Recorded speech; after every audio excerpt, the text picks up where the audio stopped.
Mr. Holt, you're recognized. Thank you, Mr. Chairman.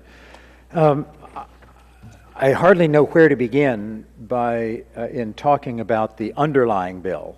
It falls so far short of where we need to be. But let me just make one point that everyone avoids, that there's been a lot of talk about the partisanship. Ever since 1965, Elementary and Secondary Education Act and subsequent reauthorizations have been bipartisan. This is not. And that makes it really hard. But the one point I really wanted to make is I was traveling in New Jersey with John Lewis, Representative Lewis, our colleague, a week or so ago. We must never forget that ESEA is rooted in the American civil rights movement. Federal involvement in school education is because of all of the shortcomings here and there across our country. And the Klein bills are striking, and they shift funds away from the people who need it most. And so I'm pleased that the substitute really talks about maintenance of effort. We mustn't let up. Now I'd like to turn to something that I think is critically important for the education of Americans' children, and that is science. It is not just another elective. You can comb through the Klein bills from page 1 to page whatever it is, hundreds. You will not find the word science anywhere. It's not just a matter of standing up to international competition. It is about providing a reasonable, good quality of life for Americans. It is about learning to think critically and ask questions and learning to deal with evidence. Critically important to any person's education. So we're beginning to make some headway in science for all Americans. And this would be a giant step backwards. And so I'm pleased that the substitute talks about content standards in science, high quality assessment in science, demonstrated college and career readiness in science, participation in NAEP in science. Science is not just another elective. It is how students learn to deal with evidence. It is how they learn to think critically.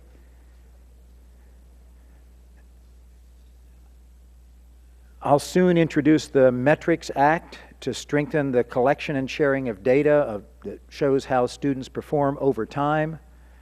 There's nothing in the underlying bill to deal with that. The substitute fits nicely with the approach that I propose we take.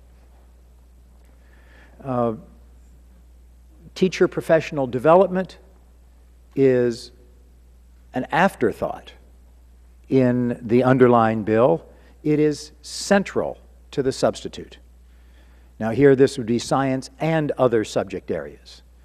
We would be treating teacher professional development not as just an occasional in-service day for teachers, but a real investment in professional development, an investment in the teachers, which is the best investment we can make, the best leverage we can get.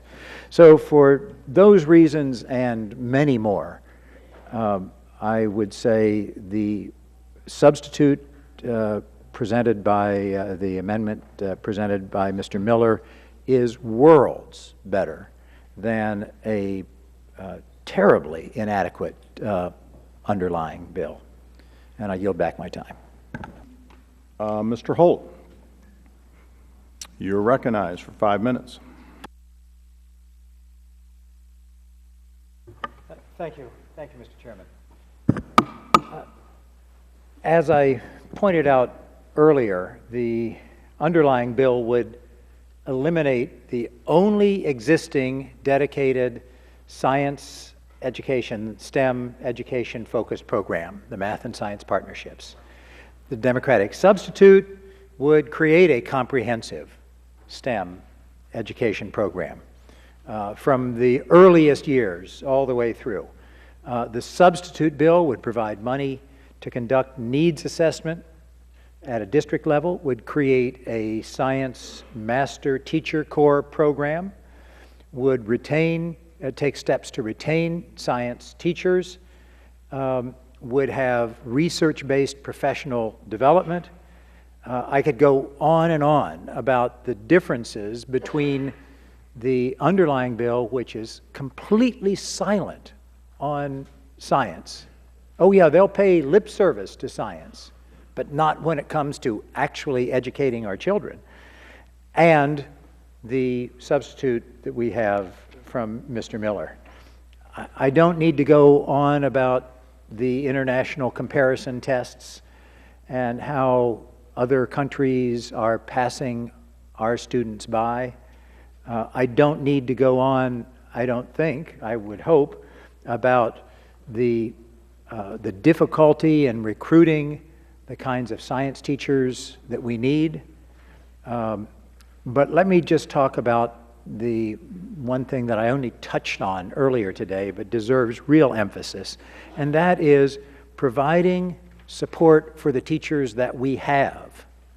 Now, of course, this is not to get into all the things that have been going on in Wisconsin and New Jersey and other places as people try to discredit teachers. I'm talking about providing simply the good professional development that they deserve.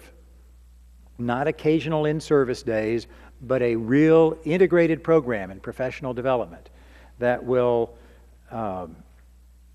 connect them with master teachers and mentors, that will allow them to share curriculum and teaching methods, that will develop the kind of inquiry-based, critical thinking science that we need all the way through so that we can have science for all American students